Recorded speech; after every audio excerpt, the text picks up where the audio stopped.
प्रतीक दिल्ली में joint family के साथ रहता था, लेकिन जॉब की वजह से अपनी माँ के साथ दूसरे शहर में शिफ्ट हो जाता है, जहां उसकी प्रीति के साथ लव मैरिज हो जाती है, जिस पर बहू को नापसंद करते हुए उसकी माँ पूरा समय प्रीति को परेशान करने के तरीके निकालती रहती है। प्रीति, कहाँ हो? सुबह का नाश्ता दोपहर में खिलाओगी क्या?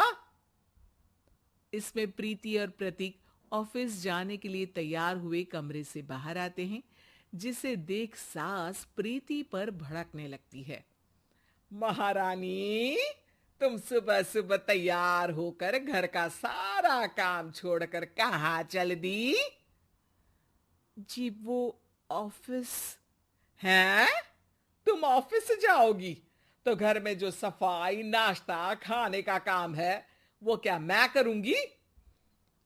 माँ, मैंने उससे वादा किया था कि वो जॉब कंटिन्यू कर सकती है।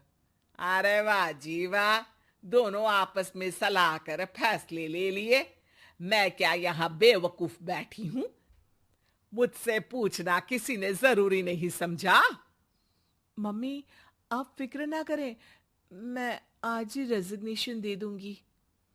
प्रीति ऑफिस के लिए चली जाती है और अगले दिन से जॉब छोड़ घर के कामों में लग जाती है, लेकिन साथ ही उदास भी रहने लगती है, जिसे देख प्रतीक को अच्छा नहीं लगता। मुझे पता है तुम्हें अपनी जॉब कितनी पसंद थी। आई एम सॉरी प्रीति। अरे कुछ नहीं होता, बस मम्मी खुश रहनी चाहिए। अब प्रीति अपनी सास को खुश करने और उनका दिल जीतने की जी तोड़ कोशिश करती रहती है, पर सास कभी उससे सीधे मुंह बात तक नहीं करती। इसी तरह दिन बीतने लगते हैं। एक शाम प्रतीक ऑफिस से परेशान घर वापस आता है। माँ, चाची का फोन आया था। दादी की तबीयत बहुत खराब है, हमें दिल्ली जाना होगा। पति की बात सुन प्रीति तो पैकिंग शुरू भी कर देती है, पर माँ वहीं बूत बनी खड़ी रह जाती है। लगता है मम्मी अपनी सास से बहुत प्यार करती हैं, तभी उनके बीमार होने की खबर सुन शॉक में आ गई। ये प्यार नहीं, परेशानी है। तुम तो ऐसे सोचो कि अब से जब तक दिल्ली में हो तुम्हारे अच्छे दिन शुरू। अच्छा, ऐसा क्या है दिल्ली में? वो तुम्हें कुछ ही घंटों में पता चल जाएगा। सास के रिएक्शन और पति की बात से कंफ्यूज्ड प्रीति दोबारा पैकिंग में लग जाती है, जिसके बाद कुछ घंटों का सफर तय कर तीनों दिल्ली पहुंच जाते हैं, जहां घर के अंदर पहुंचते ही लोगों की भीड़ देख प्रीति परेशान हो जाती है। हे भगवान, इतनी भीड़! प्रतीक, कहीं तुम्हारी दादी को कुछ हो तो नहीं गया ना? पागल, ये भीड़ नहीं, मेरा परिवार है। क्या? इसे तुम परिवार कहते हो? अरे इसे तो जिला घोषित कर देना चाहिए। तुम्हारा परिवार का तो अपना पर्सनल बिग बॉस बन सकता है। हैरान परेशान प्रीति परिवार वाले सदमे से बाहर निकली भी नहीं होती कि सिर पर पल्ला रखे शांत तरीके से सबके साथ बात करते हुए अपनी सास को देख उसे दूसरा सदमा लग जाता है। हाय राम, ये मम्मी का ऐसा भी कोई रूप है? ये तो मुझे पता ही नहीं था। ये तुम्हारी सास का ससुराल है। तभी प्रतीक की बहन बोल पड़ती है। यहाँ आपको ऐसी ऐसी चीजें देखने मिलेंगी जो सपने में भी सोची नहीं होंगी। हाँ, ये कुछ दिन तो बहुत इंटरेस्टिंग लग रहे हैं। सब एक साथ दादी के कमरे में जाते हैं, जहां पहुंचते ही उसे दादी की आवाज सुनाई देती है। क्यों रे, सास से मिलने की फुर्सत मिल गई? दूसरे शहर जाकर छूट क्या मिली? तुम तो भटकता पंछी बन गई। इतने समय में ये तक नहीं पूछा कि जिंदा भी हूं या मर गई। प्रीति की सास अपनी सास के पैर छूती है।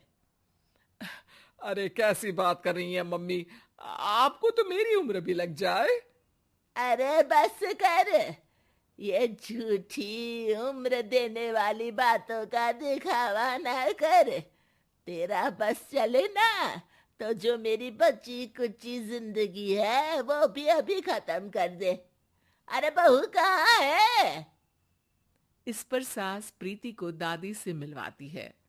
दादी प्रीति को बहुत प्यार देती है। क्यों बहू, तेरी ये सास परेशान तो नहीं करती ना?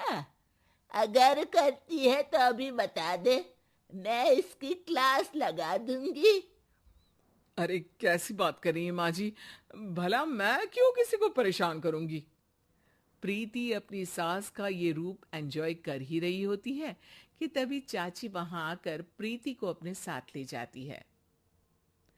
सास की क्लास लगते देख जो खुशी मिल रही थी वो तुम्हारे चेहरे से साफ पता चल रही थी, इसीलिए ले आई।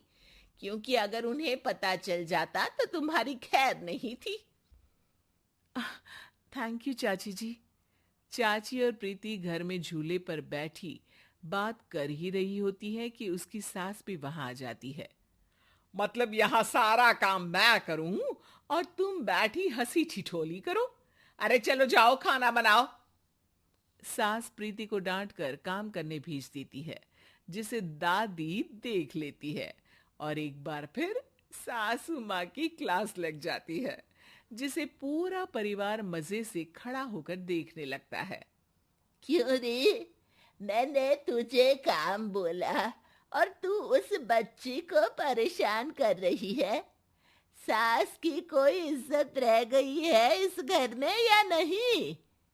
यहाँ खुद की सास होते हुए भी ज्यादा बड़ी बन रही है। अब नहीं मम्मी जी, मैं तो बस थोड़ी मदद के लिए बोल रही थी। सास रसोई में जाकर काम करने लगती है और दादी प्रीति को लेकर वहां से चली जाती हैं। इसी तरह एक हफ्ता बीत जाता है, जिसमें दादी अपनी बहू को डर, इज्जत और प्यार का फर्क समझाती रहती है और प्रीति उसका मजा लेती है। वापस जाते हुए दादी प्रीति और उसकी सास दोनों को अपने पास बुलाती है। मेरी बहू जिद्दी और अड़ियल है, इसलिए उससे हमेशा सही काम करवाने के लिए मुझे सख्ती करनी पड़ती है। लेकिन तुम्हारी बहू अच्छी है। तेरी खुशी के लिए वो अपनी जॉब और सपने भी छोड़कर घर में बैठी है। अपनी बहू के साथ प्यार से रहो। और प्रीति, अगर अभी भी तुम्हारी सास परेशान करे ना, तो फिर तुम्हें पता चल ही गया है कि शिकायत कहाँ करनी है।